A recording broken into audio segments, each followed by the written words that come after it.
Assalamualaikum warahmatullahi wabarakatuh. Alhamdulillahilladzi hadana subul salam wa afhamana bi syari'atin nabiyil karim. Asyhadu an la ilaha illallah wahdahu la syarika lah, dzul jalali wal ikram. Wa asyhadu anna sayyidana wa nabiyyana Muhammadan abduhu wa rasuluh. Allahumma sallim ala sayyidina Muhammad wa ala alihi wa sahbihi wat tabi'in bi ihsani ila yaumiddin.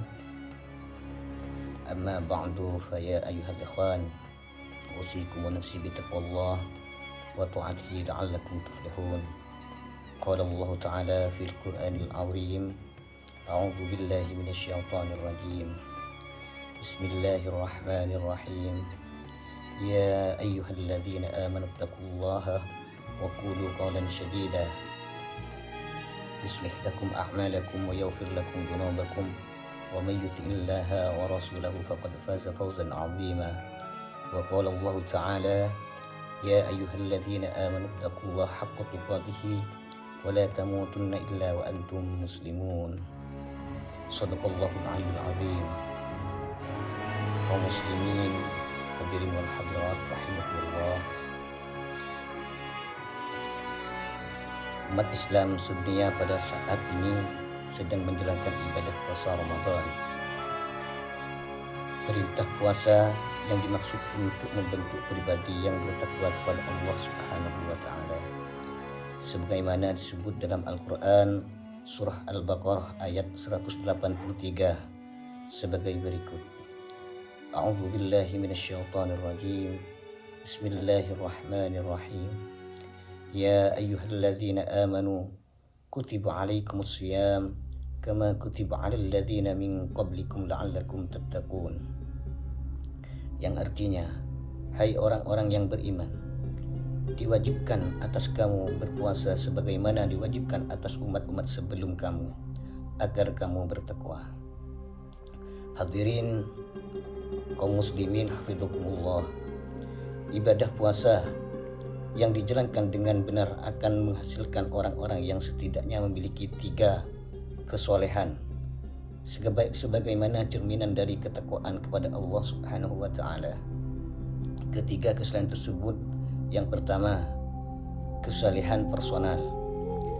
Kesalehan personal adalah kesalehan individual yang berupa penghambaan pribadi kepada Allah Subhanahu wa taala, seperti menjalankan salat, puasa, zikir, iktikaf dalam masjid, tadarus Al-Quran dan sebagainya.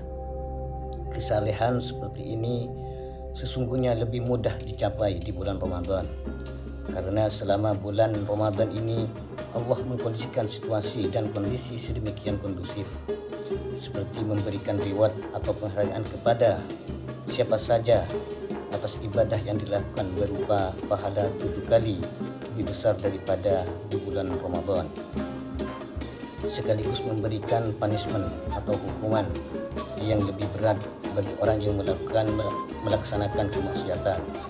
Maka di bulan Ramadan orang-orang cenderung meningkatkan ibadahnya dan bersikap hati-hati agar tidak melakukan kemaksiatan.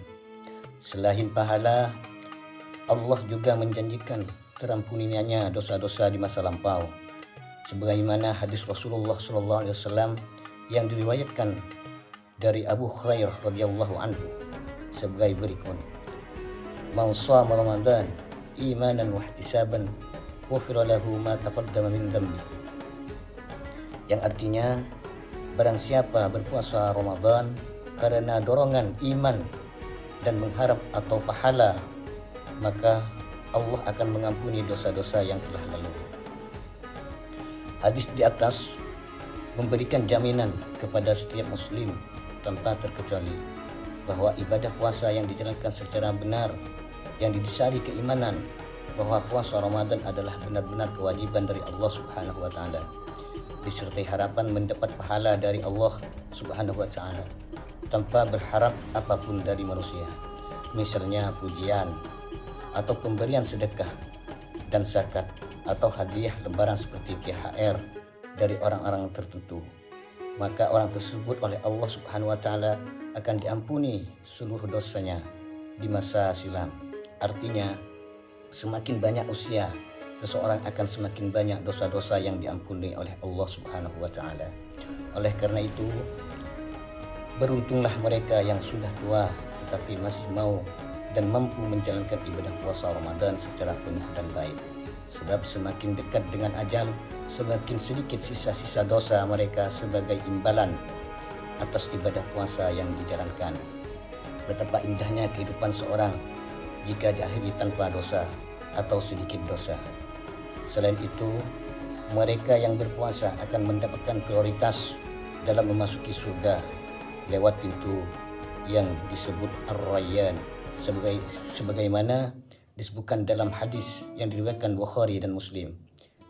Inna fil jannati baban yuqalu lahu Ar-Rayyan yadkhuluhu minhu as-sha'imun yawmal qiyamah la yadkhuluhu minhu ahadun ghairahum yuqal aina as-sha'imun fayaqumuna fayadkhulun fa idza dakhalu uliq falam yadkhulu minhu, yang artinya sesungguhnya di surga terdapat pintu yang dinamakan Ar-Rayyan. Orang-orang yang berpuasa akan masuk melalui pintu itu pada hari kiamat. Tidak ada seorang pun yang akan memasuki melalui pintu ini kecuali mereka. Dikatakan, mana orang yang berpuasa? Lalu mereka semua berdiri. Tidak ada seorang pun yang masuk melalui pintu ini selain mereka. Apabila mereka semua telah masuk, pintu ini akan ditutup dan tidak akan seorang pun yang akan masuk melaluinya. Yang kedua, kesalehan sosial. Kesalehan sosial adalah kesalehan seorang terhadap orang lain dalam kerangka ibadah kepada Allah Subhanahu wa taala. Puasa yang dijalankan dengan benar dihayati sepenuhnya akan menghasilkan orang-orang yang peka terhadap persoalan sosial seperti kemiskinan, pengangguran, kebodohan, dan sebagainya. Mereka juga akan memiliki solidaritas sosial terhadap orang-orang yang membutuhkan bantuan, baik berupa barang maupun biasa. Karena terkena bencana seperti banjir, tanah longsor, gempa bumi, kebakaran, tsunami, dan sebagainya. Namun kepekaan dan solidaritas seperti itu sulit dicapai ketika orang yang berpuasa tidak bisa menghayati makna lapar, dahaga, dan kesulitan atau kesusahan lain yang dihadapinya. Memang sangat diharapkan orang-orang yang sedang berpuasa menghayati rasa lapar dan dahaga yang dirasakan sehingga terbuka kesadaran bahwa dalam masyarakat masih ada orang-orang yang dalam kehidupan sehari-harinya mengalami kelaparan seperti itu. Bukan karena itu mereka sedang berpuasa, tapi karena memang tidak memiliki apa-apa untuk dimakan. Mereka miskin karena tidak memiliki pekerjaan atau karena menjadi korban bencana atau menjadi korban penggusuran karena kesewenang-wenangan penguasa. Dan penghayatan seperti itu diharapkan akan tumbuh kesadaran untuk membantu meringankan penderitaan mereka. Dalam konteks seperti itulah, maka zakat fitrah diwajibkan bagi setiap orang Islam untuk dikeluarkan dan diberikan kepada orang yang tidak mampu. Zakat fitrah itu harus sudah diberikan kepada yang berhak sebelum sholat Idul Fitri dilaksanakan. Diharapkan dari zakat fitrah ini akan kepastian atau jaminan bahwa setidaknya pada hari Idul Fitri tidak ada orang yang kelaparan di tengah-tengah kaum muslimin merayakan hari itu dengan sukacita. Syukur-syukur jika zakat fitrah yang diterima orang-orang yang tidak mampu itu jumlahnya cukup besar sehingga dapat menjamin anak-anak mereka atau orang-orang tua yang sudah uzur dalam keluarga itu dapat makan setiap harinya. Selain zakat fitrah, ada zakat mal yang banyak mengeluarkan pada akhir bulan Ramadan. Jika zakat fitrah dimaksud untuk konsumsi, maka zakat mal lebih dimaksudkan untuk memperdayakan produktif. Ada pendapat pribadi bahwa memberikan zakat mal kepada sedikit orang dalam jumlah cukup besar untuk tujuan produktif, misalnya pemberian modal usaha, dengan harapan tahun depan mereka tidak lagi menjadi penerima zakat tetapi menjadi wajib zakat karena telah berubah menjadi orang mampu. itu lebih baik daripada memberikan zakat mal dalam jumlah besar kepada orang banyak, tapi masing-masing mendapat bagian dengan nilai yang sangat sedikit dan tidak berarti apa-apa. Dengan cara seperti itu menuntut pendapat tersebut, maka kemiskinan dapat dikurangi sedikit demi sedikit.